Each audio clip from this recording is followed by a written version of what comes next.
Hey everyone, it's William here with the latest installment of the Grand Duke Dmitri diary and letter series. We're in 1939 today.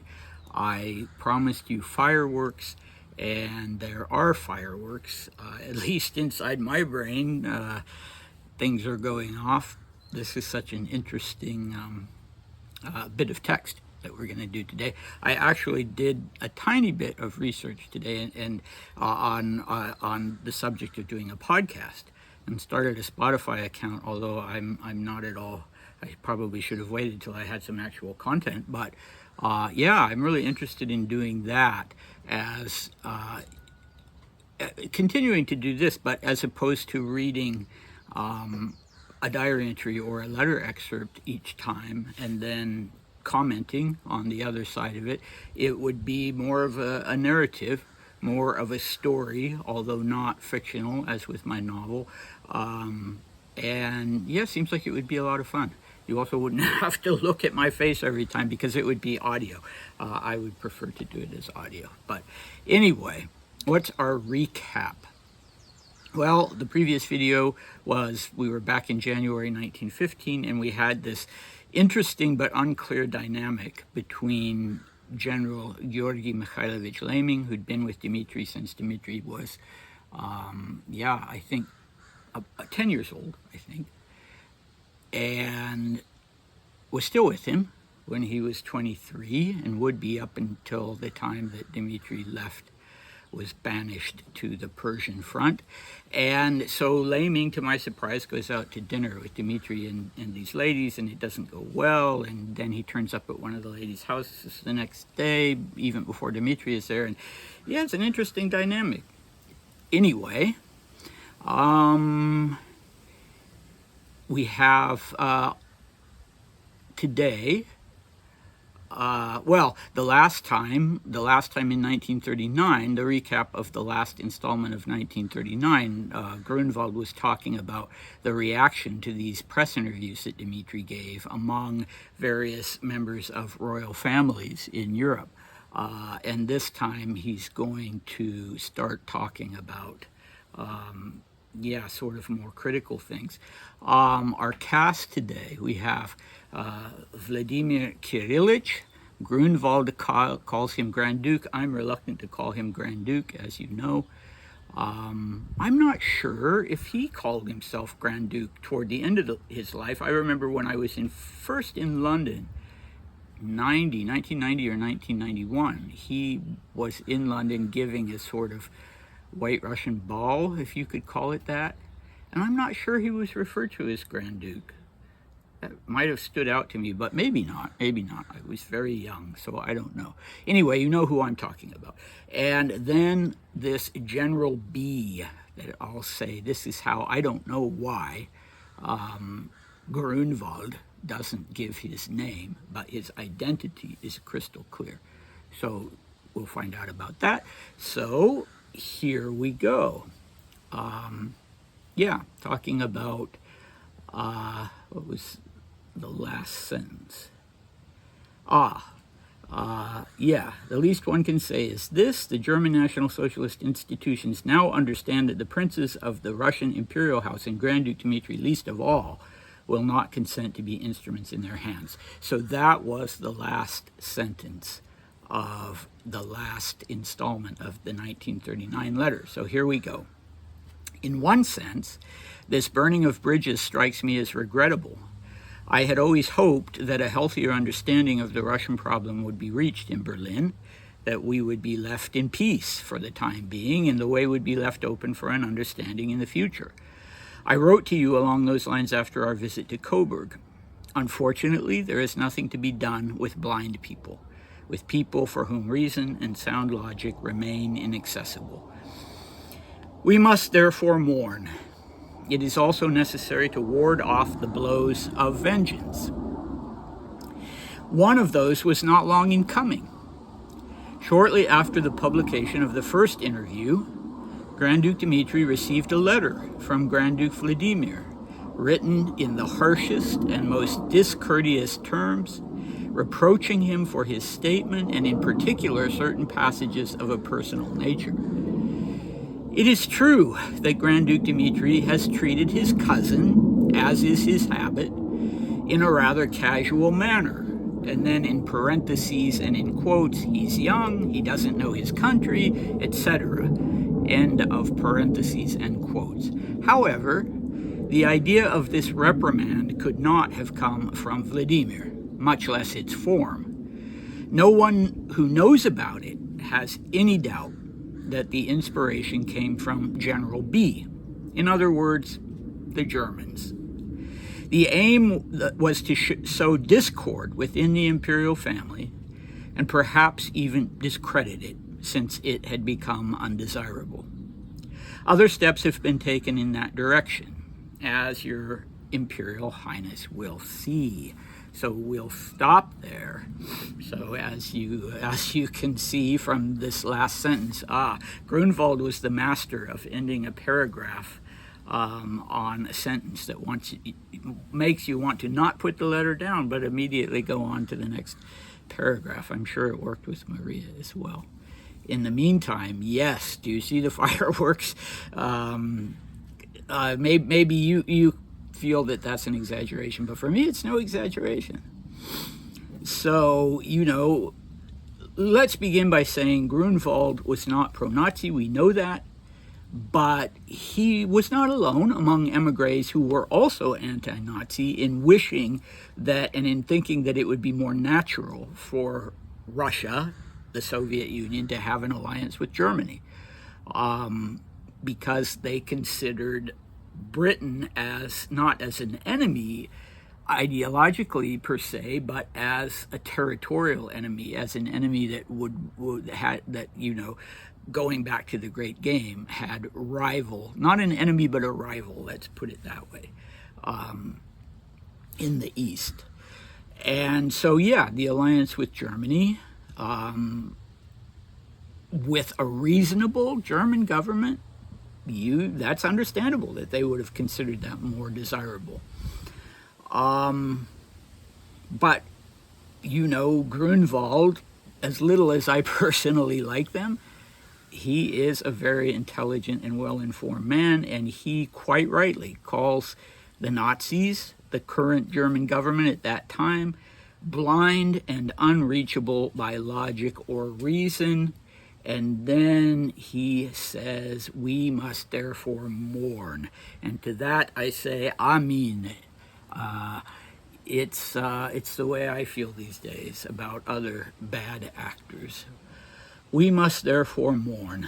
Okay, so the visit to Coburg, I don't know what that was about. He saw Maria there. There was the big family wedding of Kira Kirillich with Prince Louis Ferdinand Hohenzollern, and that was in 1938, I believe in the fall of 1938, and Dmitri went to it. I didn't know that it was in Coburg necessarily.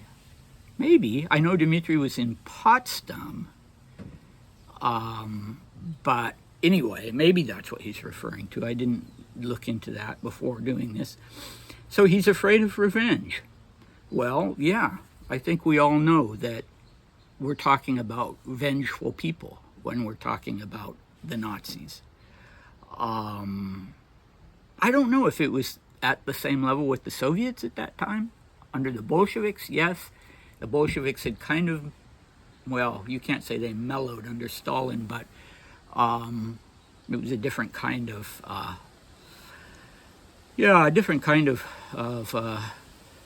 worldview, I guess. I don't know. Was it less vengeful to those outside? I don't know. Maybe not. And but I'm sure that Grunwald is talking about the Nazis. Yes, they are going to want their revenge, and it's scary. So the first blow has come in the form of this letter from Vladimir. So Vladimir is 22 years old. Dmitri is what? 48, maybe turning 48 later that year. And he gets this letter from this 22-year-old. Dmitri has lived through so much, and the Rasputin assassination, and then in Persia, the revolution, the loss of his father and his aunt and his half-brother and Nicholas and Alexandra. And here's this 22-year-old writing him this letter, in apparently not couching it with any kind of respect at all. And, what, come on, right?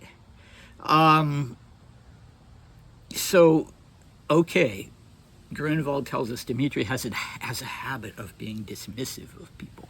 Yeah, that's probably true. Dmitri was, in many cases, simply smarter than a lot of the people that he was around, and as is very often the case with people who typically see that they're smarter than other people, they do kind of develop a dismissive attitude. But in this case, we're talking about a kid, a 22-year-old. So if Dmitri, it sounds to me like Dmitri's doing him a favor when he's saying to other people, oh, he's young, he's never lived in Russia, so it sounds like he's saying, let's be patient with him. But I guess, it certainly isn't out of character for any 22-year-old to especially one who's been told that he is it, that he is the head of the family, the head of the dynasty, to have this old uncle speaking about him in that way. Oh yeah, he's just a kid, right? So, but anyway, that such a letter, that Vladimir would write such a letter, I'm sure Dmitri threw it away. I've never come across a copy of it. I wonder if Grunwald or potentially his heirs have a copy of it. So Grunwald clearly has read the letter and understands that this is not the way Vladimir writes, that this has been dictated. And he knows exactly who's done it, and that person is General Vasily Biskupski. So we talked about him earlier when we did the 1921 diary entries, because Biskupski was this very sinister figure on the far right in the Russian emigration, who lived in Germany and who was one of the crucial members of this, white Russian / Nazi group called Aufbau. And Biskupski claimed to have been the person who hid Hitler directly after the Munich beer hall putsch, and he was also one of the people behind, if not the main person behind, the assassination attempt against Pavel Milyukov, who was actually, if not a friend, and a respected acquaintance of Dmitri's. And in that assassination attempt, the father of the writer Nabokov was killed. So he was a very sinister figure, and when Hitler came to power, in 1936, so 3 years after Hitler came to power, Hitler made Biskupski his representative to the white Russian community.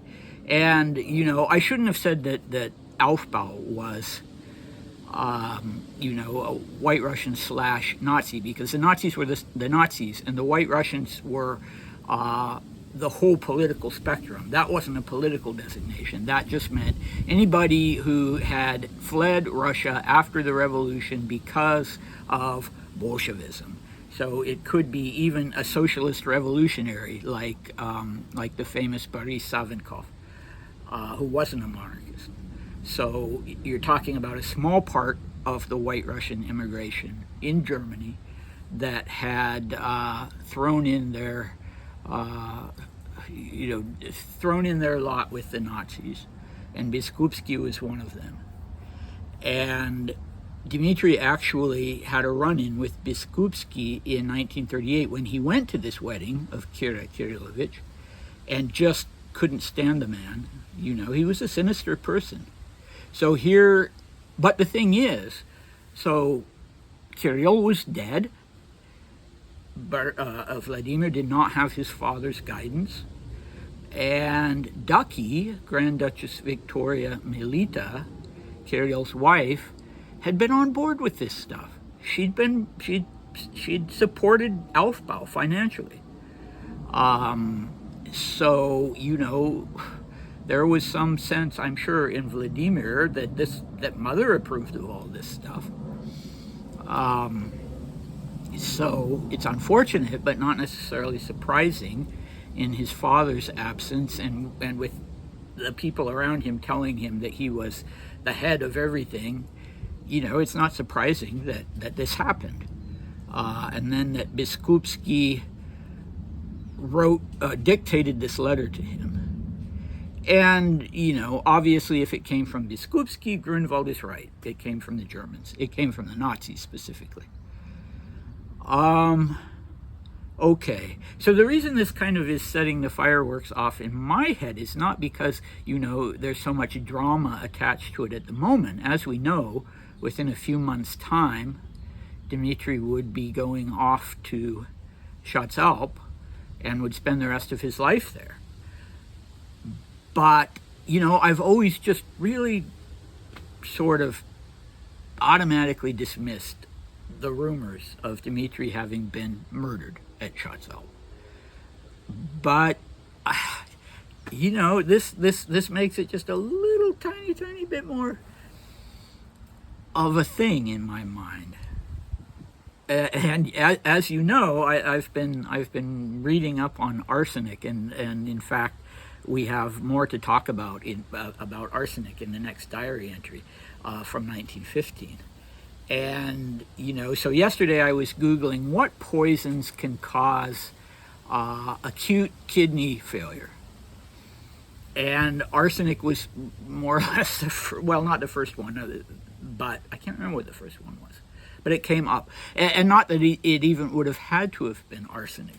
So here he was in the sanatorium, and who cared, right? As far as politically, he's neutralized. He's not going to be he's sick. He came within just really a hair's breadth of dying in early 1941. Really, really close. He was basically on his deathbed, but he somehow found the strength and the willpower not to give up and to recover after these 3 botched surgeries. And then he spent, about almost a year recovering from that. And then he was, verifiably told, you can leave. You're well enough to leave. The TB is in remission. You can leave. Then he gives a farewell party, and then he collapses. So one version of it kind of compacts things and says he gave the farewell party and the next day he died. But the verified version that I have from the now deceased, of course, former manager of the sanatorium is that no, he collapsed. He collapsed and they put him to bed and he died 3 weeks later. So was there anybody that was concerned enough when word got around that Dmitri was going to be released from the sanatorium? Was there anybody who was concerned enough that would consider that, a good idea to kill him, whether for vengeance or whether because some weird atavistic fear that was nonsense? Dmitri wasn't going to do anything to anybody, even if he wanted to, politically. And I don't even know where he wanted to go. My guess would be, since Greece was no longer an option, that he was finally going to give in and go to the United States and join his sister and be reunited with Polly. And it would particularly seem that from the United States he couldn't play any kind of... if they were going to assassinate somebody, they should have focused, for instance, on Thomas Mann. But, of course, he was in the U.S., so he wasn't... it's pretty easy to reach a guy in a tuberculosis sanatorium in Switzerland. And there was a fairly important, in a minor sense, a Nazi of minor importance at Schatzalp at that time. His name was... what was his name? Müller-de-Brove. Oswald Müller-de-Brove. And he'd been one of the heads of the Nazi Party. He was German, but he'd been one of the heads of the Nazi Party in Ireland. And an enforcer there who would go around and visit any German who had immigrated or was temporarily living in Ireland and say, you will join the Nazi Party or else. And you can imagine what the or else would have been. It wouldn't have been good. And so that was what he did in Dublin. And then he was a patient at Schatzalp at the same time as Dmitri. And it's funny because early on in the diaries in 1940, Dmitri actually makes a statement, I feel like I'm being poisoned. He was having really bad stomach problems, and the doctor was dismissing them, and he wrote more than once in his diary, I feel like I'm being poisoned. But he didn't suspect that he was being poisoned, at least as far as I interpret that. And, you wouldn't start poisoning him in 1940. And then he finally dies in 1942. No, this was something acute. This was something that caused him to collapse 3 weeks before his death. And so, yeah, I obviously I need to do some more looking into it. I can say I've done enough looking into it to be able to say that there was no investigation. There was no police investigation in Switzerland. And the only account that makes this claim is this book by Boris Savage, his memoirs, this Russian doctor who met with Dr. Maurer after Dmitri's death, after the war, and claims that Dr. Maurer said Dmitri was murdered. So, yeah, that's problematic. That's the only source. And my godmother, I don't know if she knew Savage personally, but she knew of him, and she said, he was not a person who was really taken seriously. He was considered kind of this slippery guy. So there you go. So next time, our next 1939 diary entry will be about the reaction within the emigration itself, beyond the German influence. And our next video, going back to 1915, will be really interesting. Dmitri will be back in Usovo. He won't be happy about it. He'll be assessing sort of what's going on with his health and with his life. And I said in the last video when this ballerina Balashova asked Dmitri to write to him, and I said, well, I don't know, we'll see if he ends up, or he asked Dmitri to write to her. She asked Dmitri to write to her. I don't know if he did or not. Well, he did. So that will be interesting, what he has to say about that. So, yeah, come back next time. See you then. Bye.